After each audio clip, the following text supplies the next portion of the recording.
ನಮಸ್ಕಾರ ವೀಕ್ಷಕರೇ ಕಾಂಗ್ರೆಸ್ಗೆ ರಾಷ್ಟ್ರೀಯವಾಗಿ ಮೇಲಿಂದ ಮೇಲೆ ಶಾಕ್ ಎದುರಾಗ್ತಾ ಇದೆ.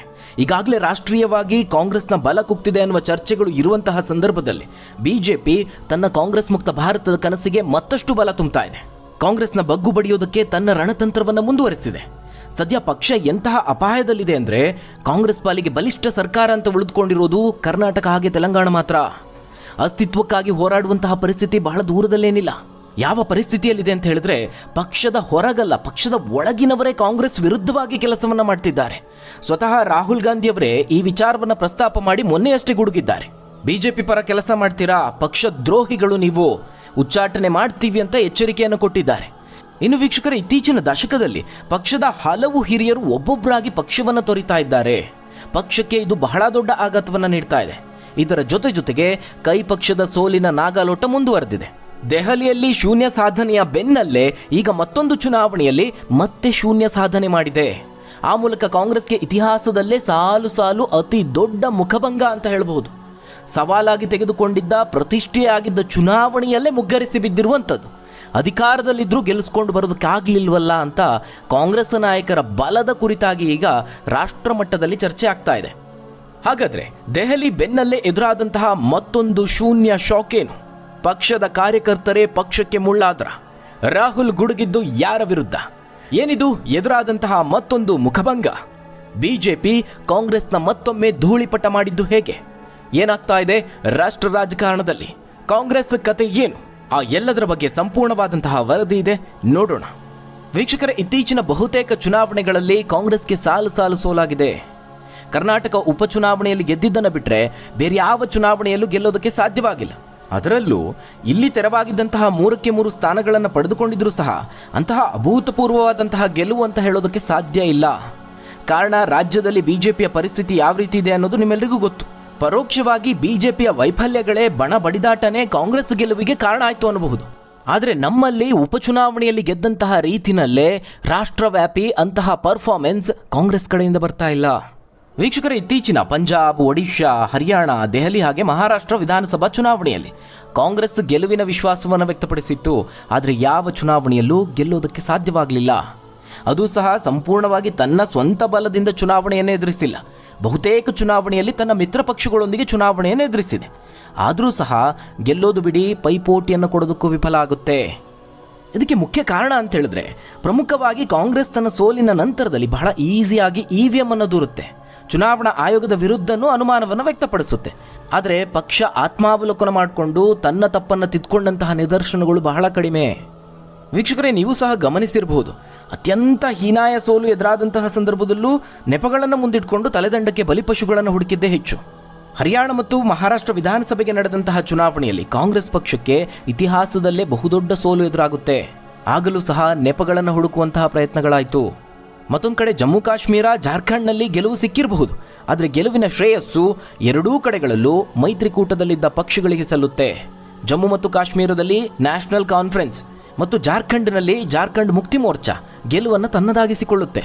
ಇನ್ನು ಹರಿಯಾಣದ ವಿಚಾರಕ್ಕೆ ಬಂದರೆ ಆರಂಭದಲ್ಲಿ ಕಾಂಗ್ರೆಸ್ಗೆ ಗೆಲುವು ಖಚಿತ ಅನ್ನುವಂತಿತ್ತು. ಆದರೆ ಚುನಾವಣೆ ಹತ್ತಿರ ಬರ್ತಿದ್ದ ಹಾಗೆ ಖಚಿತ ಅನ್ನುವಂತಿದ್ದ ಗೆಲುವನ್ನು ಪಕ್ಷ ಸೋಲಾಗಿ ಪರಿವರ್ತಿಸಿಕೊಳ್ಳುತ್ತೆ. ಮಹಾರಾಷ್ಟ್ರದಲ್ಲೂ ಅದೇ ರೀತಿಯಾಗಿದ್ದು ತನಗಿದ್ದಂತಹ ಪೂರಕ ವಾತಾವರಣವನ್ನು ತನ್ನ ಅನುಕೂಲಕ್ಕೆ ಬಳಸಿಕೊಳ್ಳೋದಕ್ಕೆ ಕಾಂಗ್ರೆಸ್ಗೆ ಸಾಧ್ಯವಾಗಲಿಲ್ಲ. ಇಲ್ಲಿ ಮುಖ್ಯವಾಗಿ ಗಮನಿಸಬೇಕು ಅಂದರೆ ಸೋಲಿನ ನಂತರದ ವಿಚಾರಗಳು. ಈ ಎಲ್ಲ ಸೋಲಿನ ಬಹುಪಾಲು ಹೊಣೆಯನ್ನು ರಾಜ್ಯ ಮತ್ತು ಸ್ಥಳೀಯ ಮಟ್ಟದ ನಾಯಕರ ತಲೆಯ ಮೇಲೆ ಪಕ್ಷದ ಅಧ್ಯಕ್ಷರು ಹೊರಿಸ್ತಾರೆ. ಇದೇ ಕಾರಣಕ್ಕೆ ಹಲವು ನಾಯಕರುಗಳು ಪಕ್ಷ ಸೋತ್ರೆ ನೀವು ಅದಕ್ಕೆ ಸ್ಥಳೀಯ ನಾಯಕರು ಕಾರಣ ಅಂತೀರಾ, ಒಂದು ವೇಳೆ ಗೆದ್ದರೆ ಅದಕ್ಕೆ ರಾಹುಲ್ ಗಾಂಧಿ ಕಾರಣ ಅಂತೀರಾ, ಮೊದಲು ನಿಮ್ಮ ಅಭಿಪ್ರಾಯವನ್ನು ಸರಿ ಮಾಡಿಕೊಳ್ಳಿ ಅಂತ ಖರ್ಗೆ ಅವರ ವಿರುದ್ಧವೇ ಅಸಮಾಧಾನವನ್ನು ವ್ಯಕ್ತಪಡಿಸಿದ್ದಾರೆ. ಇಲ್ಲಿ ಖರ್ಗೆ ಅವರ ವಾದ ಏನು? ರಾಷ್ಟ್ರಮಟ್ಟದಲ್ಲಿ ನಾವು ರೂಪಿಸಿದಂತಹ ಪ್ಲಾನ್ ಎಲ್ಲವೂ ಸರಿಯಾಗಿತ್ತು, ಅದಕ್ಕೆ ತಕ್ಕಂತೆ ಸ್ಥಳೀಯವಾಗಿ ಮತ್ತೊಂದು ಪ್ಲಾನ್ ಅನ್ನು ರೂಪಿಸಿ ಅದನ್ನು ಜನರಿಗೆ ತಲುಪಿಸುವುದು ರಾಜ್ಯದ ನಾಯಕರ ಹೊಣೆಯಾಗಿತ್ತು ಅನ್ನೋದು ಖರ್ಗೆ ಅವರ ವಾದ. ಅಂದರೆ ಪ್ರತಿಯೊಂದು ವಿಚಾರದಲ್ಲೂ ಈ ರೀತಿಯಾಗಿ ರಾಹುಲ್ ಗಾಂಧಿ ಅವರ ಪರವಾಗಿ ಮಾತಾಡೋದು, ಹೈಕಮಾಂಡ್ ಅಂದರೆ ತನ್ನನ್ನು ತಾನು ಸಮರ್ಥಿಸಿಕೊಳ್ಳೋದು, ಈ ರೀತಿಯಾಗಿ ನಡೆದುಕೊಂಡು ಬಂದಿದೆ. ಅದಕ್ಕೆ ಇತ್ತೀಚಿನ ಒಂದು ಉದಾಹರಣೆ ಅಂತ ಹೇಳಿದ್ರೆ ಮಹಾರಾಷ್ಟ್ರದ ಸೋಲಿನ ನಂತರದಲ್ಲಿ ಕೊಟ್ಟಂತಹ ಕಾರಣಗಳು. ಸಂವಿಧಾನ ಅಪಾಯದಲ್ಲಿದೆ ಅನ್ನುವ ವಿಚಾರವನ್ನ ರಾಹುಲ್ ಗಾಂಧಿ ಅವರು ಬಹಳ ಕಷ್ಟಪಟ್ಟು ಜನರ ಮುಂದೆ ನಿರೂಪಿಸಿದ್ದಾರೆ. ಆದರೆ ಮಹಾರಾಷ್ಟ್ರ ಚುನಾವಣೆಯಲ್ಲಿ ಈ ಒಂದು ವಿಚಾರದ ಪರಿಣಾಮ ಏನು ಅನ್ನೋದನ್ನು ಸ್ಥಳೀಯ ನಾಯಕರು ಜನರಿಗೆ ವಿವರಿಸಬೇಕು.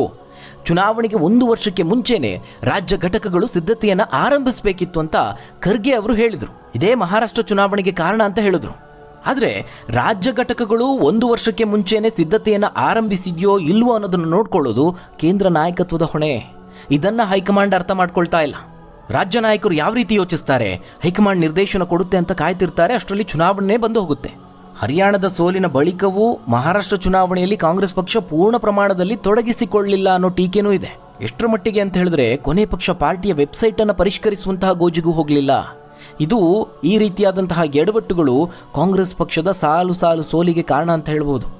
ವೀಕ್ಷಕರೇ, ಅಷ್ಟಕ್ಕೂ ಸಂವಿಧಾನದ ಅಸ್ತ್ರವನ್ನ ಏನು ರಾಹುಲ್ ಅವರು ಪ್ರಯೋಗ ಮಾಡ್ತಿದ್ದಾರೆ, ಅದು ಚುನಾವಣೆಗಾಗಿ ಬಳಕೆ ಮಾಡುವಂತಹ ಅಸ್ತ್ರ ಅಲ್ಲವೇ ಅಲ್ಲ. ಸಂವಿಧಾನವನ್ನು ಬದಲಾವಣೆ ಮಾಡ್ತಿದ್ದಾರೆ, ನಾವು ಸಂವಿಧಾನವನ್ನು ಉಳಿಸ್ತೀವಿ ಅನ್ನೋದು ಅವರ ವಾದ. ಈ ರೀತಿಯಾಗಿ ಜನರನ್ನ ಮರಳು ಮಾಡೋದಕ್ಕೆ ಹೋದ್ರೆ ಹೇಗೆ ಸಾಧ್ಯ? ಯಾಕಂದ್ರೆ ಇತಿಹಾಸದಲ್ಲಿ ಸಂವಿಧಾನ ಎಷ್ಟರ ಮಟ್ಟಿಗೆ ಬದಲಾವಣೆಯನ್ನು ಕಂಡಿದೆ, ಎಷ್ಟು ತಿದ್ದುಪಡಿಗಳನ್ನು ಕಂಡಿದೆ ಅನ್ನೋದು ಜನರಿಗೆ ಬಹಳ ಸ್ಪಷ್ಟವಾಗಿ ಗೊತ್ತು. ನಿಯಮಿತವಾಗಿ ಸಂವಿಧಾನ ಬದಲಾವಣೆ ಆಗ್ತಾ ಇರುತ್ತೆ. ಕಾಲ ಕಾಲಕ್ಕೆ ಕಾನೂನುಗಳು, ವಿಧಿಗಳು ಬದಲಾಗೋದು ಸಾಮಾನ್ಯ ವಿಚಾರ. ಆದರೆ ಅದನ್ನೇ ಅಸ್ತ್ರವಾಗಿಸಿಕೊಂಡು ಚುನಾವಣೆಯನ್ನು ಎದುರಿಸಿದ್ದರ ಪರಿಣಾಮ ಜನ ಅವರನ್ನು ತಿರಸ್ಕಾರ ಮಾಡಿದ್ರು. ಪದೇ ಪದೇ ಒಂದು ಸಂವಿಧಾನದ ಕುರಿತಾಗಿ ಮಾತಾಡ್ತಾರೆ, ಇನ್ನೊಂದು ಅಮೆರಿಕ ಎಲ್ಲ ಟ್ರಂಪ್ ಕುರಿತಾಗಿ ಮಾತಾಡ್ತಾರೆ. ಈ 2 ವಿಚಾರಗಳನ್ನು ಬಿಟ್ಟರೆ ದೇಶದ ಬೇರೆ ಬೇರೆ ಸಮಸ್ಯೆಗಳ ಬಗ್ಗೆ ತಲೆ ಕೆಡಿಸಿಕೊಳ್ಳಲಿಲ್ಲ. ಹೀಗಾಗಿ ಕಾಂಗ್ರೆಸ್ನ ಈ ಸೋಲಿಗೆ ಕಾಂಗ್ರೆಸ್ನ ವರಿಷ್ಠರು ತಮ್ಮ ತಪ್ಪುಗಳನ್ನು ಆತ್ಮಾವಲೋಕನ ಮಾಡಿಕೊಳ್ಳದೇ ಇರೋದೇ ಪ್ರಮುಖ ಕಾರಣ ಅಂತ ಹೇಳ್ಬೋದು. ಮತ್ತೊಂದು ಪ್ರಮುಖವಾದಂತಹ ವಿಚಾರ ಅಂದರೆ ವೀಕ್ಷಕರೇ, ಉದಯಪುರದಲ್ಲಿ 2022ರಲ್ಲಿ ಒಂದು ಚಿಂತನಾ ಶಿಬಿರವನ್ನು ಪಕ್ಷ ಹಮ್ಮಿಕೊಂಡಿತ್ತು. ಪಕ್ಷದ ಬಲವರ್ಧನೆಗಾಗಿ ಅಲ್ಲಿ ಹಲವು ನಿರ್ಧಾರಗಳನ್ನು ಕೈಗೊಂಡಿದ್ರು. ಆದರೆ ಇವತ್ತಿಗೂ ಸಹ ಅದು ಯಾವುದೂ ಅನುಷ್ಠಾನಕ್ಕೆ ಬಂದಿಲ್ಲ. ಸ್ವತಃ ಪಕ್ಷದ ವರಿಷ್ಠರು ಆ ನಿರ್ಧಾರಗಳನ್ನು ಪಾಲನೆ ಮಾಡಲಿಲ್ಲ. ಇದು ಕಾಂಗ್ರೆಸ್ ಪಕ್ಷದವರು ಗಮನಿಸಬೇಕಾದಂತಹ ಸಂಗತಿ. ಹೆಚ್ಚು ಕಮ್ಮಿ 2022ರಲ್ಲಿ ನಡೆದಂತಹ ಆ ಚಿಂತನ ಶಿಬಿರವನ್ನೇ ಅವರು ಮರೆತೇ ಹೋಗಿದ್ದಾರೆ. ಪರಿಣಾಮ ಈಗ ಕಾಂಗ್ರೆಸ್ ಮತ್ತೊಂದು ಶೂನ್ಯ ಸಾಧನೆಯನ್ನ ಮಾಡಿದೆ. ವೀಕ್ಷಕರೇ, ದೆಹಲಿಯ ಹ್ಯಾಟ್ರಿಕ್ ಸೋಲಿನ ಬಗ್ಗೆ ನಿಮ್ಮೆಲ್ಲರಿಗೂ ಗೊತ್ತು.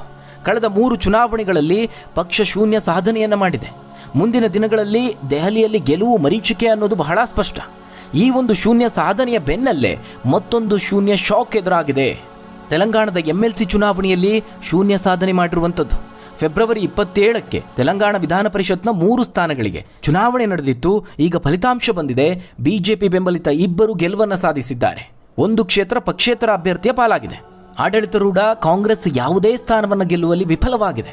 ತೆಲಂಗಾಣದಲ್ಲಿ ಕಾಂಗ್ರೆಸ್ ಆಡಳಿತ ಇದ್ರೂ ಅಭ್ಯರ್ಥಿಗಳನ್ನು ಗೆಲ್ಲಿಸಿಕೊಂಡು ಬರೋದಕ್ಕೆ ಸಾಧ್ಯವಾಗಲಿಲ್ಲ.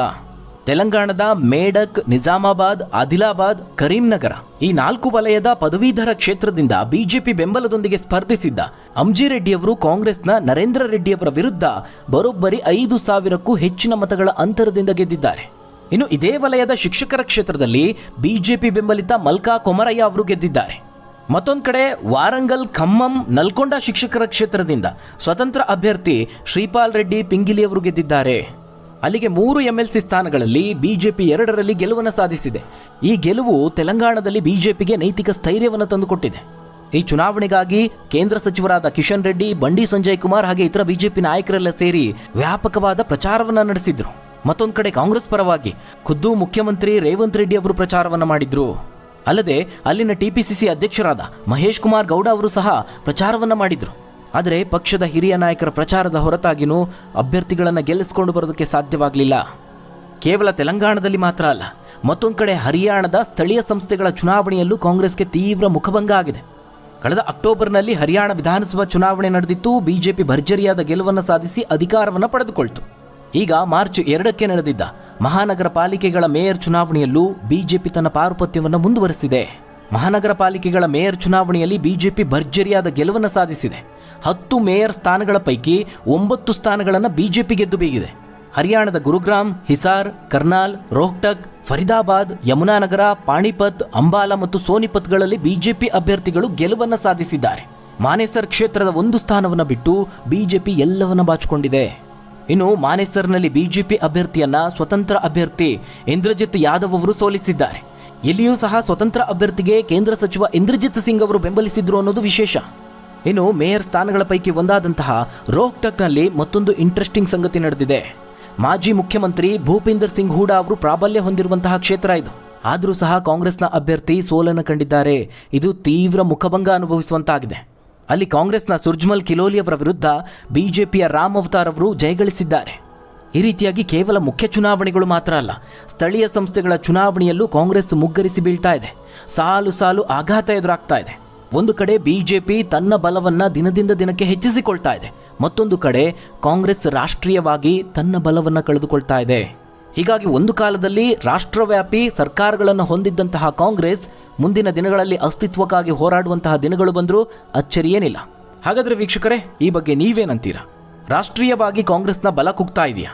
ಬಿಜೆಪಿಯ ಪ್ಲಾನ್ಗಳು ವರ್ಕೌಟ್ ಆಗ್ತಾ ಇದೆಯಾ? ಕಾಂಗ್ರೆಸ್ನ ಇತ್ತೀಚಿನ ಚುನಾವಣೆಗಳಲ್ಲಿನ ಸಾಲು ಸಾಲು ಸೋಲಿಗೆ ಪ್ರಮುಖವಾದಂತಹ ಕಾರಣ ಏನು? ತಪ್ಪದೆ ನಿಮ್ಮ ಅನಿಸಿಕೆ ಅಭಿಪ್ರಾಯವನ್ನು ಕಮೆಂಟ್ ಮೂಲಕವಾಗಿ ತಿಳಿಸಿ. ಧನ್ಯವಾದಗಳು ವೀಕ್ಷಕರೇ.